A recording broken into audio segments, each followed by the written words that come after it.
Looks like the Amtrak is about to come yet again. I can't believe that it's spring already. Back there, I think the signal might be set at green light with red light, but it's too hard to see. Let's just go back, shall we? Wait a second, I hear it already. What a coincidence. Here comes the train. It's 2103. Nice. At 8301. Wow, that's a new train. We got the difference at this time. I can't believe it. What? The train blew its horn where there was a no honking horn zone. That's strange.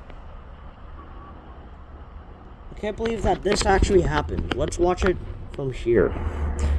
Here goes the train.